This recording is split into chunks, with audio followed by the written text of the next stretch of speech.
உங்கள் பிசினஸ் உங்கள் ஏரியாவில் டெவலப் ஆகணுமா? இன்றைய விளம்பரப்படுத்துங்கள். சென்னை எக்ஸ்பிரஸ் நியூஸ் பேப்பரில் கிளாசிஃபைட் ஆட்ஸ், டிஸ்பிளே ஆட்ஸ், சிறிய விளம்பரம் முதல் பெரிய விளம்பரம் வரை அனைத்து கடைகளிலும் வீடுகளிலும் இலவசமாக டிஸ்ட்ரிபியூஷன் செய்து தரப்படும். Always your neighborhood newspaper. For more details 9845971186. இன்றைக்கு கிராமத்திலிருந்து நகர வரை ஏழை மக்கள் வசிக்கின்ற பகுதி அதை தேர்ந்தெடுத்து அம்மா மினி கிளினிக் கொண்டாந்தோம். அம்மா மினி கிளினிக் 2000 அம்மா மினி கிளினிக் தமிழ்நாடு முழுவதும் அதிமுக ஆட்சியில் திறக்கப்பட்டது. அது அரசியல் கால் பிடிச்சின் காரணமா திராவிட முன்னேற்ற கழக அரசு வந்தவுடன் அதை மூடுவிழா செய்து விட்டார்கள். இது கூட இந்த அரசாங்கத்துக்கு பொறுக்கல. ஏழை மக்களுக்கு சிகிச்சை அளிப்பது கூட பொறுக்க முடியாத ஒரு முதலமைச்சர் இன்றைய முதலமைச்சர் திரு ஸ்டாலின் அவர்கள். இந்த அம்மா மினி கிளினிக்ல ஒரு எம்பிபிஎஸ் டாக்டர், ஒரு நர்ஸ், ஒரு மருத்துவ உதவியாளர் நியமிக்கப்பட்டு நல்ல முறையில் செயல்பட்டு இருந்தது. ஏழை மக்கள் நிறைந்த பகுதியில் தான் தேர்ந்தெடுத்து இந்த திட்டத்தையும் நாங்கள் கொண்டாந்தோம்.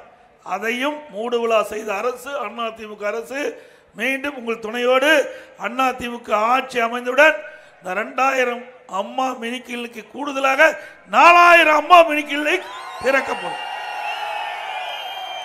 4000 அம்மா மினி கிளினிக்கும் கிராமத்திலிருந்து நகர வரை ஏழை மக்கள் வசிக்கின்ற பகுதியை தேர்ந்தெடுத்து இந்த அம்மா மினி கிளினிக் திறக்கப்படும். அதே போல இன்றைக்கு திராவிட முன்னேற்ற கழக ஆட்சி இவர்கள் தேர்தலுக்கு வருவதற்கு முன்பு திராவிட முன்னேற்ற கழக தேர்தல் அறிக்கையில் 525 அறிவிப்புகளை வெளியிட்டாங்க. பெரும்பாலான அறிவிப்புகள் இன்று வரை நிறைவேற்றப்படவில்லை. அதில் ஒரு சிலவற்றை இந்த நேரத்தில் குறிப்பிடுவது சரியாக இருக்கும் என்று கருதுகிறேன். இன்றைக்கு கிராமம் நிறைந்த பகுதி 100 நாள் வேலை திட்டம், 100 நாள் வேலை திட்டத்திலே அந்த திட்டத்தை திராவிட முன்னேற்ற கழக அரசும் அந்த நாட்களை அதிகரிப்பதாக 100 நாள் பதிலாக 150 நாளாக அந்த வேலைவாய்ப்பை தருவதாக தேர்தல் அறிக்கையில் குறிப்பிட்டாங்க. கொடுத்தாங்களா? 100 நாள் வேலை திட்டத்தை 150 நாள் வேலை திட்டமாக கொடுப்பதாக அறிவித்தார்கள். அதுவும் கொடுக்கல. இப்போ 100 நாள் வேலை திட்டம் குறைஞ்சி 50 நாள் வேலை திட்டம் ஆயிட்டு. 100 நாள் வேலை திட்டத்தில் பணிபுரிந்த ஊழியருக்கு சம்பளம் கொடுக்கல. அதையும் அனைத்து இந்திய அண்ணா திராவிட முன்னேற்ற கழக கட்சி தான் மத்திய அரசோடு தொடர்பு கொண்டு அவர்களுக்கு கிடைக்க வேண்டிய ஊதியத்தை பெற்று தந்த கட்சி அதிமுக கட்சி. அதே போல நம்முடைய மாணவ செல்வங்கள் கல்வி கற்பதற்காக வங்கியிலே கடன் வாங்கியிருக்கிறாங்க. திராவிட முன்னேற்ற கழக அரசு வந்தவுடன் அந்த கல்வி கடன் ரத்து பண்ணாங்களா? நல்லா சொல்ல, ரத்து பண்ணாங்களா? மாதந்தோறும் கேஸ் சிலிண்டர் மானியம் 100 ரூபாய் கொடுக்கறாங்களா? கொடுத்தாங்களா? ரேஷன் கடையில் கூடுதலா 1 கிலோ சர்க்கரை வழங்குவதா சொன்னாங்க, வழங்கினாங்களா? டீசல் பெட்ரோல் விலை குறைக்கணும்னு சொன்னாங்க. பெட்ரோலுக்கு மட்டும் 3 ரூபா குறைச்சாங்க. அதுக்கு முன்னாடி குறைக்கல. டீசலுக்கு விலை குறைக்கல. ஏன்னா எல்லா விவசாயிகளும் டிராக்டர் வச்சு தான் நம்முடைய தோட்டத்தில் உழவு பண்ணுறோம். ஆக இந்த டீசல் விலை குறையாத காரணத்தினால செலவு கூடுது. ஆகவே திராவிட முன்னேற்ற கழக அரசு தேர்தல் அறிக்கையில் குறிப்பிட்டவாறு டீசல் விலை குறைச்சாங்களா? மக்களை ஏமாற்றிட்டாங்கல்ல. ஆனா அதிமுக அரசாங்கத்தை பொறுத்த வரைக்கும் கொடுக்கப்பட்ட வாக்குறுதியை நிறைவேற்றப்பட்ட அரசாங்கம். நல்லா சிந்திச்சு பாருங்க. இன்றைக்கு தமிழகத்தில் இன்றைக்கு கல்வி கற்புடைய எண்ணிக்கை உயர்ந்திருக்குது. இன்றைய தினம் பார்த்தீங்கன்னா பல ஆரம்ப பள்ளிகள் மூடப்பட்டதாக எங்களிடத்தில் செய்தி. சுமார் 204 கருதுறேன். இன்னைக்கு கூட பத்திரிகையில் வந்திருக்கும். 204 பள்ளி அரசு பள்ளிகள் மூடப்பட்டு விட்டது. ஆக இந்த ஆட்சி வந்த பிறகு புதிய பள்ளிகள் திறப்பதற்காக ஏற்கனவே அனைத்து இந்திய அண்ணா திராவிட முன்னேற்ற கழக ஆட்சியில் திறக்கப்பட்ட பள்ளிகள் அதை மூடுவிழா செஞ்சதுதான் இந்த ஆட்சியுடைய சாதனை. ஏன் அங்க இருக்கின்ற மாணவர்களை அதிகப்படுத்தி அங்கே ஒரு கல்வி அந்த ஆரம்ப பள்ளி தொடர்ந்து செயல்படுவதற்குண்டான நடவடிக்கை எடுக்கப்பட்டிருக்கணும். ஆனா எடுக்கல. இன்றைக்கு அந்த அளவுக்கு கல்வி தரம் குறைந்து விட்டது. இன்றைக்கு அரசு மீது நம்பிக்கை இல்லை. அதனாலதான் இன்றைக்கு இவ்வளவு பள்ளி அரசு பள்ளிகள் மூடப்பட்டுகின்றன. மீண்டும் அனைத்து இந்திய அண்ணா திராவிட முன்னேற்ற கழக ஆட்சி அமைக்கின்ற பொழுது எந்தெந்த பள்ளி மூடினார்களோ அந்த பள்ளியெல்லாம் திறக்கப்பட்டு அந்த பகுதியில் சுற்று வட்டாரத்தில் இருக்கின்ற மாணவர்கள் சேர்க்கப்பட்டு நல்ல கல்வியை கொடுப்போம். அண்ணா திமுக ஆட்சி இருக்கின்ற பொழுது ஆரம்ப பள்ளி, அதுக்கு பிறகு நடுநிலை பள்ளி, அதுக்கு பிறகு உயர்நிலை பள்ளி, பிறகு மேல்நிலை பள்ளி, இப்படி அதிகமான பள்ளிகளை திறந்த ஒரே அரசாங்கம் அண்ணா திமுக அரசாங்கம்.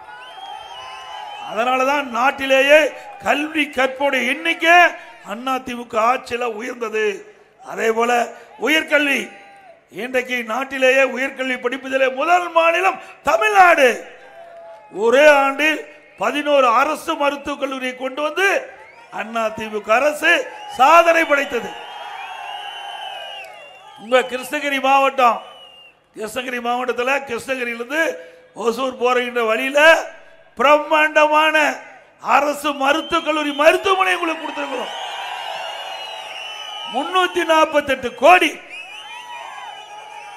திராவிட முன்னேற்ற கழக ஆட்சிக்கு வந்து 50 மாத காலத்தில் ஒரு அரசு மருத்துவக் கல்லூரி மருத்துவமனை கூட கொண்டு வர முடியல. அதுக்கு தகுதி வேணும், திறமை வேணும். ரெண்டுமே இல்லாத ஒரு முதலமைச்சர் இன்றைய முதலமைச்சர் ஸ்டாலின் அவர்கள்.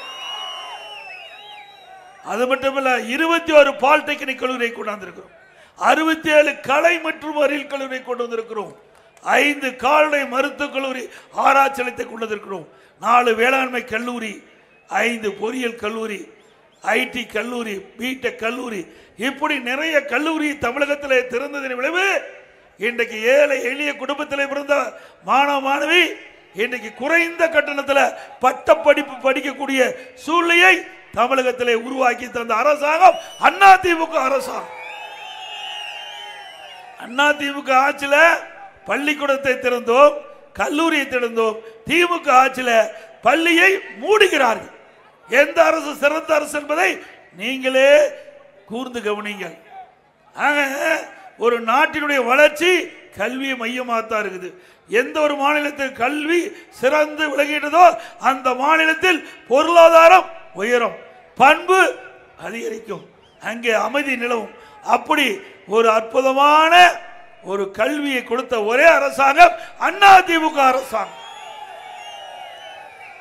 அது மட்டுமல்ல, அண்ணா திமுக அரசு இருக்கின்ற பொழுது நம்முடைய ஏழை தொழிலாளிகளுக்கு நிறைய திட்டங்கள், பசு வீடுகள் கொடுத்தோம், விலையில்லா கறவை மாடு, விலையில்லா ஆடு, விலையில்லா கோழி, முதியோர்களுக்கு முதியோர் உதவித்தொகை, உழவர் பாதுகாப்பு திட்டத்தில் உதவி, இப்படி நம்முடைய விவசாய தொழிலாளிகளுக்கு இப்படி அற்புதமான திட்டத்தை கொடுத்த அரசு அண்ணா திமுக அரசாங்கம்.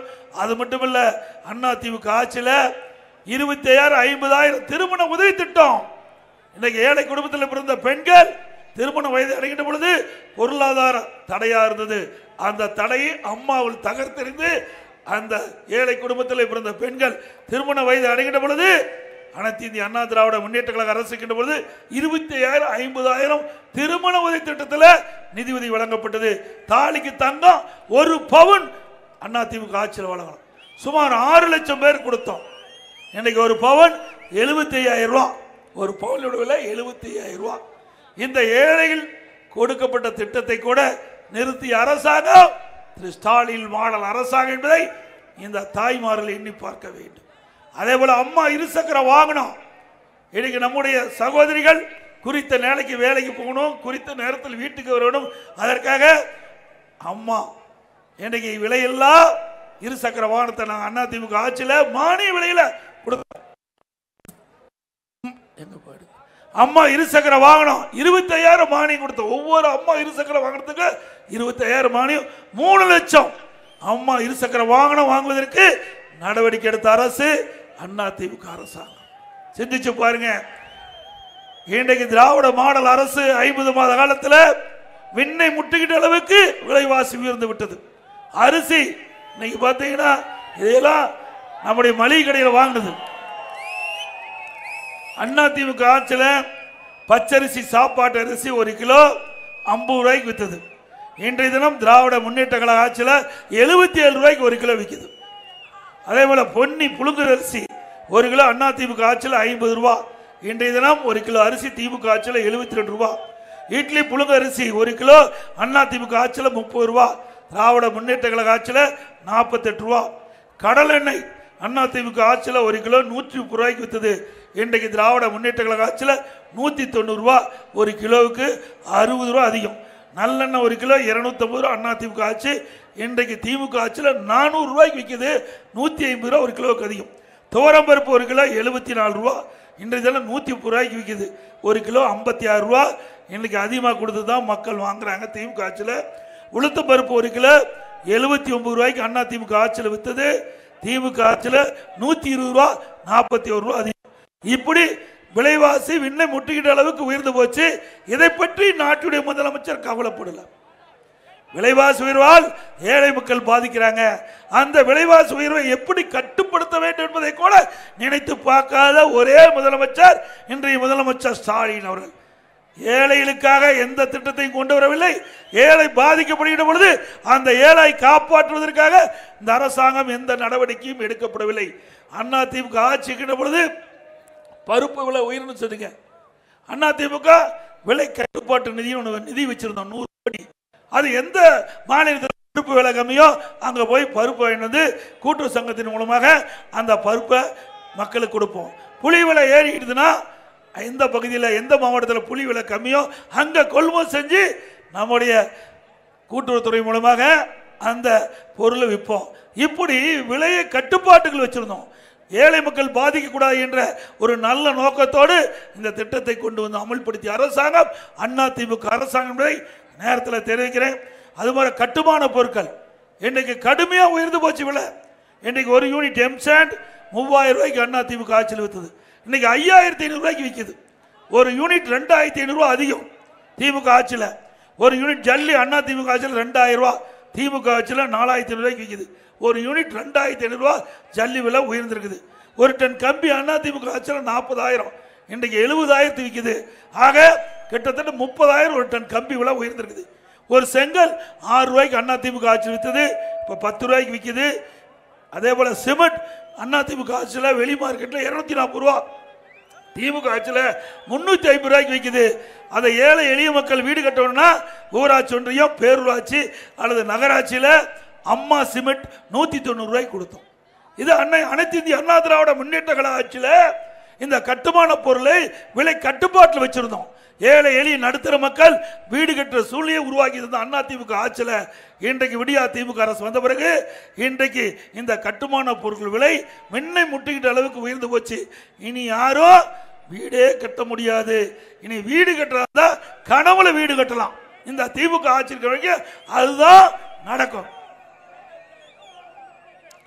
அது மட்டும் இல்ல, இன்னைக்கு திராவிட முன்னேற்ற கழக முதலமைச்சர் நிறைய திட்டத்தை அறிவிச்சுட்டாராம். நலங்காக்கும் ஸ்டாலின் அப்படின்னு ஒரு திட்டத்தை அறிவிச்சுட்டாராம். அது என்னால் பொறுக்க முடியல. எடப்பாடி பழனிசாமியில அவர் நான் கொண்டு வந்த திட்டத்தை கொச்சைப்படுத்தி பேசுகிறார், வயிற்றுச்சத்தில் பேசுகிறார், ஊர் ஊரா போறாரு. எம்ஜிஆர் திரு எம்ஜிஆர் அவர்கள் மாதிரியும் அம்மாங்கள் மாதிரியும் அவர் சவுண்டு கொடுத்து பேசுறாருன்னு. என்ன சவுண்டா பேசுனது தானே காது கேட்கும். இந்த முதலமைச்சருக்கு அது கூட தெரியல. இந்த மைக் ஆஃப் பண்ணிட்டு பேசினா காது கேட்குமா? நான் எப்படி பேசுறேன் உனக்கு என்ன போகுது? நான் பேசுறது சரியா தப்பான்னு மட்டும் சொல்லு திரு ஸ்டாலின் அவர்களே. நான் பேசுவது சரியா தவறா என்பதை மட்டும் நீங்க குறிப்பிடுங்க. அதை விட்டுட்டு சவுண்டா பேசினாரு எங்களுடைய தலைவர் மாதிரி நான் நடந்துக்கிறேன்னு சொல்றதெல்லாம் வெறும் வார்த்தை, வேற வழியில சொல்றதுக்கு வேற ஒண்ணுமே கிடையாது. அதனால ஏதோ புலம்பிக் கொண்டிருக்கிறார், ஏதோ புலம்பிக் கொண்டிருக்கிறார். நான் ஏற்கனவே சொல்லிவிட்டேன், நான் ஒரு தொண்டன். இங்கே இருந்து இங்கே வந்தவன், இங்கே இருந்து இங்கே வந்தவன். உங்களை போல் பல கூட்டத்திலே தலைவர்கள் பேச்சை கேட்டு படிப்படியாக இந்த இயக்கத்திற்கு உழைத்து இந்த இயக்கத்துக்கு விசுவாசமா இருந்து எங்களுடைய கழக நிர்வாகிகள் தலைவர்கள் தொண்டர்களோடு பொதுமக்களுடைய ஆதரவோடு படிப்படியா உயர்ந்து உங்கள் முன் பேசுகிறேன். இது உண்மைதானே? நான் கிளை செயலாளர் இருந்து ஒன்றிய பொறுப்பு, மாவட்ட பொறுப்பு, மாநில பொறுப்பு, எம்எல்ஏ, எம்பி, மந்திரி, அப்புறம் தான் முதலமைச்சர். ஆக அனைத்து இந்திய அண்ணா திராவிட முன்னேற்ற கழக கட்சியில் தான் ஒரு சாதாரண தொண்டனை கூட, ஒரு கிளை செயலாளர் கூட தமிழகத்தினுடைய முதலமைச்சரா வர முடியும். அனைத்து இந்திய அண்ணா திராவிட முன்னேற்ற கழக கட்சியில் தான் இந்த கட்சிக்கு விசுவாசமா, தலைமைக்கு விசுவாசமா செயல்பட்டா இந்த கட்சிக்கு பொதுச் செயலாளராக கூட வர முடியும். திமுக வர முடியுமா? வர முடியுங்களா? திமுகவில் முதலமைச்சராக தான் சரி, அந்த கட்சிக்கு தலைவராக வரதான் சரி, திரு கருணாநிதி குடும்பத்தில் பிறந்திருக்கணும். அப்பதான் வர முடியும், வேற எவரும் வர முடியாது. ஒரு வார்த்தை எங்கேயாவது திமுகவில் உழைக்கின்றவர்களுக்கு, திமுகவில் விசுவாசமாக இருக்கின்றவர்களுக்கு பதவி, உயர்ந்த பதவி கொடுக்க முடியும்னு ஒரு வார்த்தை ஸ்டாலினை பேச சொல்லுங்க பார்க்கலாம். பேச முடியுமா?